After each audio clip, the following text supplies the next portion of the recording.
it's me again. And this morning, I was trying to nap, and at about 7 o'clock, I get a message saying that Metamaterials has a special dividend, a Series A preferred stock update. So I click on it, and it reads as the following. You can read it here. It shows that they indeed completed the drilling on December 13th, and they were in compliance. And McCabe wanted to thank the managing team for their aggressiveness and their ability to quickly drill this.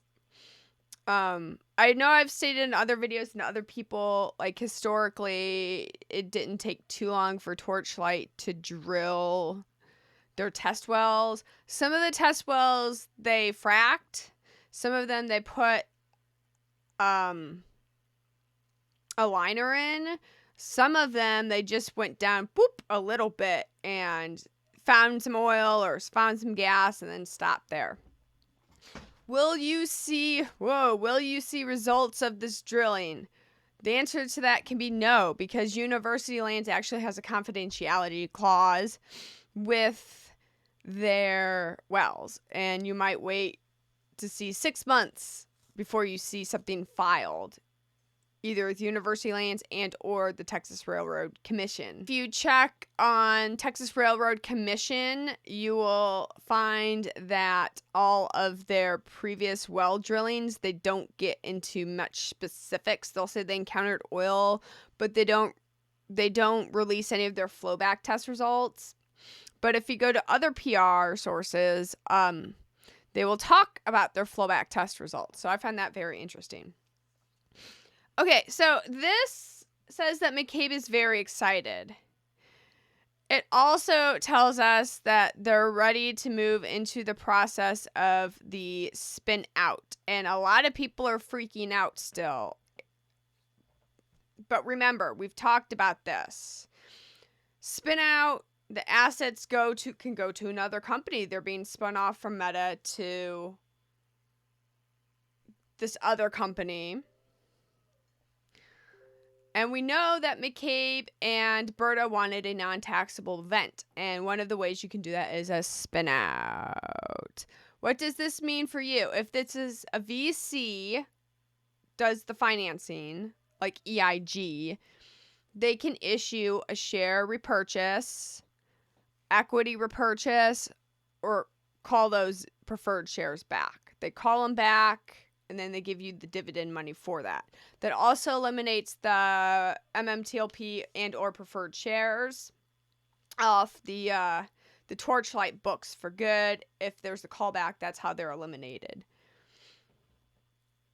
So spinouts can equate to a non-taxable event. And it seems like McCabe is, being the primary shareholder, he's continuing to look forward to working with this team. Perhaps he doesn't want to sell his shares because he wants a non-taxable event. So, in essence, nothing has changed for us because we've been preparing for this and we were expecting to spin out, and we knew how we could get what our assets are worth to us, what the asset is worth to our shares. And remember, guys, remember that NextBridge site, how it said our assets? That's indicating that they own them, that they're purchasing them. A spin out can mean the assets are spun out from the company. It doesn't have to mean that you are the owner of the spin out. It just means that they're being spun off of the company. Again, your value of the assets can be repurchased. And this is how much I think the assets are worth by my calculations still, 29 to 46. We want maximum value for our shares, maximum value. Let's also examine some other specific language found in the press release from today. Okay, let's read together the last sentence of this PR release, and if you compare it from the last PR release we got from the drilling, it was like we plan to transfer the assets into Oilco as quickly as possible. Now we plan to transfer those assets as rapidly to the shareholder, the preferred Series A shareholder, rapidly as possible. Stuff has changed. Language has changed. That's a biggie. That's a biggie. Let's read that together. Last sentence here.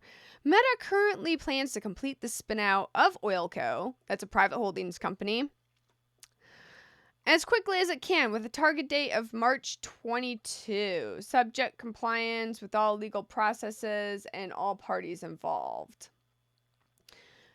Shares can be called back before then. That's just when the spin-out process happens. The company's objective has been and remains to ensure that the intrinsic value of these assets are maintained for the benefit of the Series A preferred stockholders of Meta. That's us. And that the assets are transferred as rapidly as possible to the Series A preferred stockholders. So, the assets aren't transferred into Oilco. The assets are transferred as rapidly as possible to the preferred Series A shareholders. Also, TD Ameritrade yesterday and the night before, so it started late Wednesday night, the shares started becoming known as CLBL, Callable, that started showing up on Thinkorswim. And then yesterday, Thursday, CLBL continues. More shares show up as CLBL. And even Charles Schwab started saying, if you typed it in, shares might be callable. And then today we see this PR drop. Okay, that's pretty suspicious in my opinion. Callable shares can be part of the spinoff process. It can be part of the process. Coming back and doing a little bit more research. Again, the shares are still callable in TD Ameritrade. My good friend Brody23 on StockTwits, who says that they will open up a club and name it Money Chicken if the shares callable are indeed what I calculate them out to be, 29 to 46. He states, just Oilco. He just spoke with Mark this morning. And I believe that he did speak with Mark because he uses this terminology, which you wouldn't normally think of unless you spoke with somebody in investor relation. Oilco is a private company per my phone call with IR this morning. That's Mark Kamenowski. And the shares are in fact callable. This is to crystallize the value for shareholders and set it up for payment as cash, stock, or a combination of cash and stock. So there we go. We have cash, stock, or a Dr. Pepper combo of cash and stock, which is why the Oilco shares don't completely match up with the Torchlight shares or the MMTLP shares. Also, they're on the Silver Spur website. There is that 10% amount as the preferred shares, which equals to the holdback dividend. Again, guys, nothing has changed other than the drilling was complete and McCabe is excited. We decided last week that indeed we're looking towards a callback, a share repurchase, equity repurchase. Today was more or less, I think, to shake out the paper hands. And here's a post edit, like take 6 on this. I kept hitting the wrong button. So user on StockTwits, let's go Brandon, tweeted at me. I have a different verbiage that changed recently, maybe subject to XTRO redemption. Is that the same thing as callable? And here it shows Metamaterials Inc. preferred shares subject to XTRO redemption, which is really interesting. I'm not sure what XTRO means at this point.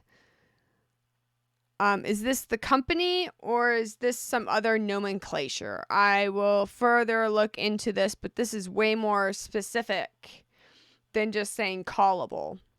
Now Charles Schwab is showing this, guys. Very, very cool. I am excited. Panic sell, or like I said, we know our emotions. Don't forget what we've accumulated so far in terms of facts. as soon as I saw this PR come out, my first question to everybody, as soon as I could, are the TD shares still showing as callable? What was callable yesterday? Is that showing callable today? The answer was yes on all my platforms that I asked. This led me to say that, okay, yes, this is still part of the process. Callable can be part of the process. And again, I believe Brody, in fact, did talk with Mark because crystallize the value. Who uses that terminology, crystallize the value, other than people in IR or some other business transaction? Also, if they're callable in terms of shares and cash, that can make things very wild for MMTLP coming up. Okay, guys, I will see you soon. Goodbye.